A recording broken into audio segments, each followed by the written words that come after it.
Bueno, gente, hoy vamos a ver 4 creepypastas que no te dejarán dormir de nuestro amigo Treeline. A darle, a ver qué tal. Estas son 4 creepypastas que no te dejarán dormir. ¿Qué mejor momento para volver con historias de terror que en Halloween? Como siempre, he tratado de recopilar aquellas historias que, dentro de lo posible, sean variadas y diferentes, que ya sabéis que a veces parecen clones unas de otras. No sé cuántos Jeff the Killers o Slendermans hay rondando por ahí, ya he perdido la cuenta. Número 4. Edward Mordrake. En ocasiones, de forma inevitable, algunas personas presentan malformaciones. Hay que decirlo, ya hoy en día los creepypastas son tan iguales que ya se hasta aburren. O sea, todo es lo mismo, no cambian, no ponen nada nuevo, todos siguen igual.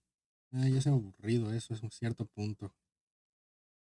En su nacimiento y con las que tienen que lidiar el resto de su vida. Edward Mordrake fue uno de ellos, un chico que nació con 2 caras, una cara extra que según dijo, podía susurrarle. Nacido en una familia rica en algún momento del siglo XIX, Edward no pudo recibir ninguna ayuda médica, nadie quería arriesgarse a extraer esa cara. El riesgo a dañarle irreversiblemente era muy alto y después de todo salvo el estético, la cara no suponía un problema. Sin embargo, Este es prácticamente el mismo de Harry Potter, o sea, ya sabemos dónde sacaron la idea para el personaje de Harry Potter, de aquí mismo. O sea, se parece literalmente. No manches, hasta la cara le hicieron. Bueno, a lo mejor no la cara, pero se parece un chingo, güey, qué pedo. No sé si fue el creepypasta antes o fue después de Harry Potter, pero una de las dos fue. sus padres desde bien temprano notaron que no era exactamente así. Cierto era que la cara no podía hablar y aún menos comer, pero sí que podía gesticular, podía mover los labios sin emitir ningún sonido, podía sonreír y podía llorar, pero sin lágrimas. Ese abanico de emociones estaban conectados a Edward, pero de una forma diferente. No reían o lloraban al unísono, sino que la cara sonreía cuando Edward lo pasaba mal y se entristecía si estaba bien. Como dije, la cara también Ok, vaya mamada, o sea, la cara es todo lo contrario a ti. Curioso. podía mover los labios y aunque ni los médicos ni la familia escuchó nunca nada, Edward sí que podía. Aseguraba que podía escucharle susurrar algo que no Sí, o sea, prácticamente está pegado a tu cabeza, lo que haría que estuviera pegado a tu mente. O sea, aunque no lo escucharan hablar, de seguro tiene una mente propia o algo parecido, así que dirá muchas cosas. Eso volvería loco a cualquiera. no entendía, pero aun sin entenderlo le aterrorizaba, le impedía dormir por las noches y cada vez estaba más al borde de la paranoia. Rogó y suplicó que le quitaran esa cara, pero no quisieron, y Edward tuvo que convivir con ella hasta que ya no pudo más. Cuando llegó a los 23 años se suicidó, dejando una nota explicando que ya no podía soportarlo más. No lo sabía porque no lo entendía, pero creía que en el fondo eso era lo que quería la cara, y no le dejaría en paz hasta conseguirlo. Quizá tan atormentado como estaba Edward lo estaba esa cara extraña y su única forma de liberarse era llevándole a la locura y al suicidio. Vámonos los dos Seguramente juntos de esta una vez, historia de ¿no? las 2 caras os suene vagamente por la primera película de Harry Potter. El tema es que lo de las 2 caras es una leyenda muy antigua y se ha utilizado en diferentes ámbitos, tanto en películas, libros como temas musicales. Se comenta que puede que sí se diera realmente un caso parecido a como se explica en esta historia, y que esa persona nacida con 2 caras llegase a suicidarse. Los motivos, claro, serían desconocidos.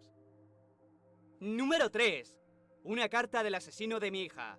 La familia estaba destrozada. Pronto se cumpliría el año de la desaparición de Emily, y su madre, padre, hermano no se sentían con fuerzas para afrontarlo. Hasta hace poco, seguían aferrándose a la idea de que regresaría, que sin saber cómo un día aparecería. Pero ya había pasado un año y tenían que empezar a cambiar la palabra desaparecida por fallecida. Cierto que podía ser relativamente poco tiempo, pero para una niña de 13 años, desaparecer sin dejar ni una sola pista era demasiado. Entonces ocurrió lo inimaginable. La madre recibió un email con información sobre su hija, titulado Una disculpa por lo que hizo. Ok, algo curioso, ¿no? Muy extraño que se acerca de una cierta fecha. Y así de repente, nomás porque sí, o sea, el asesino o el que la desapareció se arrepintió. En el email, un desconocido, sin dar su nombre, cuenta que Emily está muerta porque él la mató. Se recrea en cómo alargó el momento, cómo disfrutó torturándola previamente, aunque aseguraba que no la había violado. Confiesa que aun sabiendo que nunca podría estar con ella, nunca la quería. Se había intentado acercar, pero siempre le alejaba, así que solo pudo formar parte de sus fantasías. Sabía que estaba mal, pero no podía evitarlo. Todos esos años, esa obsesión por ella fue creciendo, cada sueño la tenía ella como protagonista, y en el fondo sabía que no iba a terminar nunca.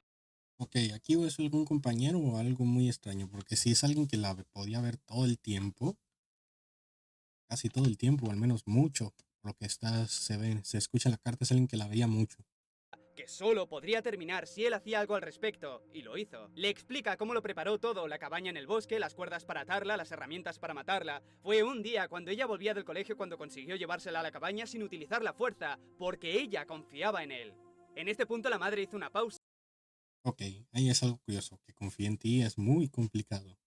a su hija. ¿Confiaba en un asesino? Tenía que ser algún amigo suyo, cada vez la idea se hacía más clara. No le daba mucha información, Sí, o pero sea, es un intuía amigo que o algo cuando parecido. terminara la carta podría encontrar al asesino de su hija, así que continuó. Reiteró, le aseguró que no la tocó sexualmente, no por falta de ganas, sino más por respeto. Aunque estaba seguro que esa parte no la entendería, le recordó que él estaba enamorado de ella. Asimismo, después de contarle cómo lo hizo, dijo que ya no tenía sentido. Creía que todo iría mejor, pero fue lo contrario. Desde entonces no ha pasado un solo día que estuviera más vacío que antes.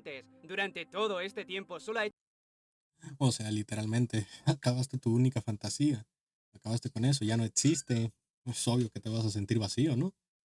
Ese es el propósito de tu vida y ahí acabó. O sea, una duda existencial muy cabrona, ¿ah? O sea, cuando llegas a un punto de que te sientes vacío, es cabrón la cosa. que pensar que él también debe morir, y eso es lo que va a hacer. La carta era para comunicarle que se suicidará en el aniversario de Emily. No espera que eso le reconforte, pero en último término, que trate de comprenderlo. Después de leerlo, lógicamente la madre no paró de llorar. Pensó, se le pasó por la cabeza que todo aquello podía ser la broma de alguien, que solo quería hacer que su familia sufriera aún más. Por eso, como después de todo no daba mucha información, no se le enseñó ni a su marido ni a su hijo. Trató de poner buena cara, disimular y pasar el aniversario como fuera. Al día siguiente, recién despertada, escuchó un ruido muy fuerte, un disparo que venía de la habitación de su hijo. Ella con el marido fueron corriendo para ver qué había pasado, pero para cuando entraron, ya era demasiado tarde. El chico se había pegado un tiro en la cabeza. El marido comenzó a llorar. Ella no pudo ni respirar. Ok, se me puso la piel de gallina, güey. Qué pedo, no mames.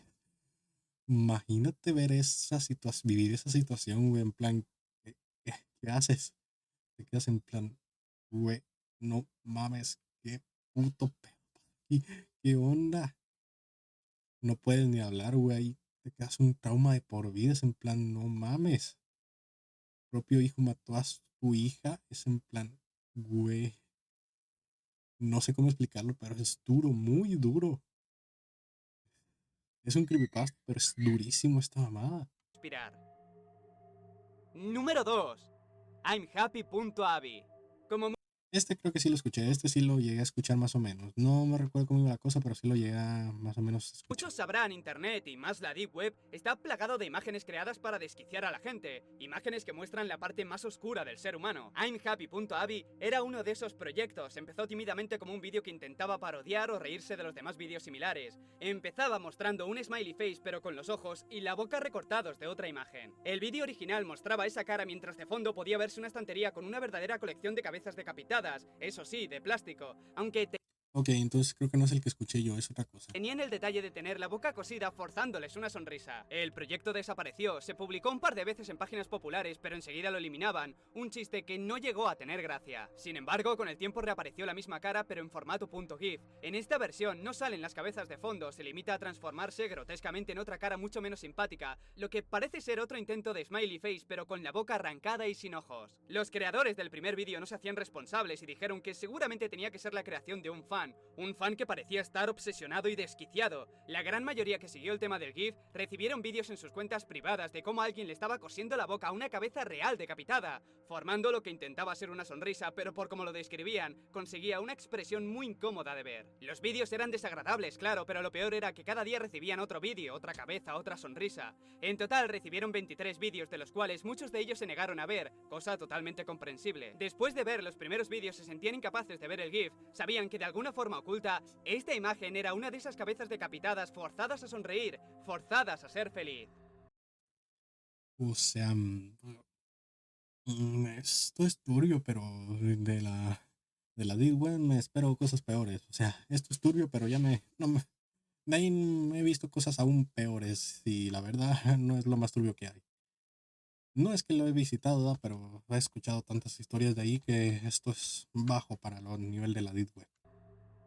Número Muy 1. bajo. Cintas de vídeo.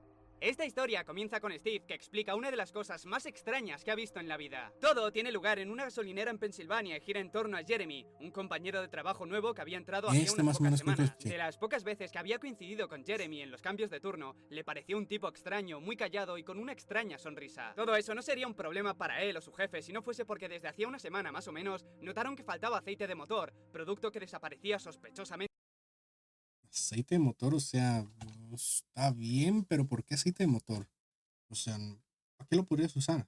Durante el turno de Jeremy. La intuición parecía bastante clara. En algún momento Sí, es durante su literalmente turno obvio, pero ¿por aprovechaba qué para así de llevarse el motor? aceite y a cada día que pasaba, quizá por la confianza de no ser pillado aún, robaba más cantidad. Su jefe, harto ya de la situación, quiso ponerle remedio rápidamente, pero aunque parecía bastante claro, no tenían pruebas. Miró las cámaras de seguridad por encima, pero no vio nada extraño. Necesitaban algo, pruebas. Por eso le pidió a Steve que después de su turno se llevara las cintas y las examinara segundo a segundo y que le avisara de cualquier cosa sospechosa. Para Steve no era el mejor plan del mundo, pero aceptó después de asegurarle que le pagaría ese favor como horas extra. Así que bueno, si solo tenía que mirar las cintas no parecía tan terrible, así que se puso a hacerlo. La primera hora era aburridamente todo normal. Pudo ver como Jeremy entró a las 4 de la tarde, cambiándole el turno a una trabajadora. A las 4:03 entró Ok, una cliente habitual, la señora Thompson. Compró un periódico, un paquete de tabaco y se marchó. Al momento entró un chico para entiendo. llenar el depósito de su Harley, cogió una bolsa de golosinas, Un pagó día con normal tarjeta y se marchó. A de los trabajo. pocos minutos entró otro chico, tenía una gorra y no se le veía la cara, pero no parecía sospechoso. Llenó su depósito, pagó y se fue. Todo era normal. Jeremy atendía a la gente con normalidad y no parecía que la O cosa sea, fuera a sí, un ponerse día más común y interesante. corriente. Ver cómo alguien trabaja de dependiente no es emocionante que digamos. Sin Para nada, embargo, pero esa bueno. idea se difuminó al cabo de una hora exactamente, a las 5:03. Justo a esa hora, la señora Thompson entró de nuevo a la tienda, compró de nuevo el periódico y el paquete de tabaco y se marchó. Era extraño, pero por un Sí, hay momento algo pensó que raro. quizás se le había olvidado que ya lo había comprado, o era lo que hacía cada mañana, comprar 2 veces lo mismo. Mientras intentaba encontrarle algún sentido lógico, entró de nuevo el chico de la Harley para llenar el depósito y de nuevo cogió la bolsa de Ujú. golosinas. Todo estaba tornándose de un color muy oscuro, se quedó expectando a O sea, sí, se están repitiendo una y otra vez. Eso ya es, cuanto menos, algo ya para alarmarte. ver si aparecía esa tercera persona con gorra y cuando le vio entrar para hacer lo mismo que había hecho, le entró un escalofrío. Y no terminaba ahí. Los mismos clientes hacían la misma rutina cada hora, se repitió a las 6:03, a las 7:03, a las 8:03. Podía parecer que la cinta estuviera Prácticamente con una hora de diferencia. Pero siempre era a las 3. Una hora de diferencia exacta.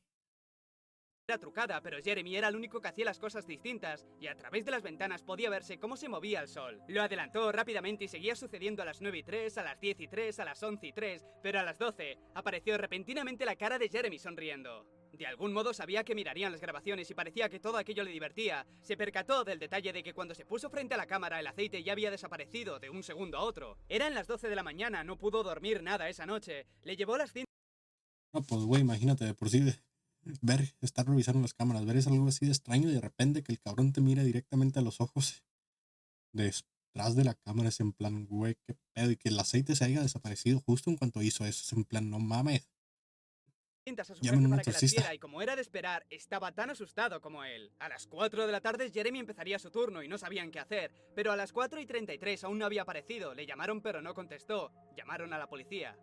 9:33 de la noche. Mm, Steve no entendía nada. Habían pasado 5 horas sin darse cuenta. Miró su teléfono y recuerda que llamaron a la policía a las 4:33, pero en el registro de llamadas aparecía que los llamó de nuevo a las 5:33, a las 6:33.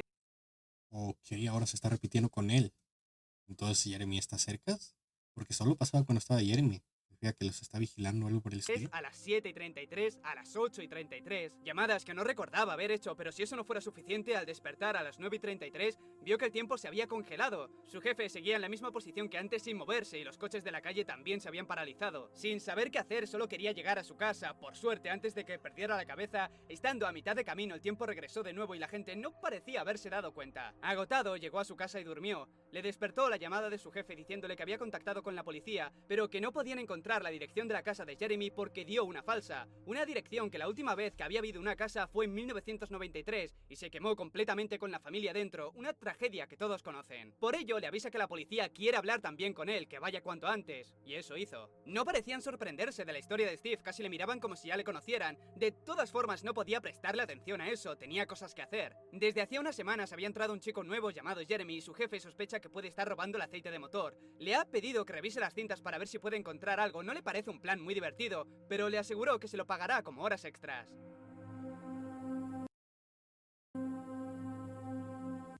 Un bucle infinito, literalmente, lo encerró en un bucle a él. O sea, el que está revisando las cámaras fue encerrado en un bucle infinito. No sé si toda la gente, pero hasta ahora, como se escucha, es solo él. Porque los demás siguen actuando normal. Dice que el policía que actuaran como si ya lo conocieran. O sea, que ya había ido ahí. Verga. Eso es algo fuerte, güey. Que te encierren en un bucle infinito.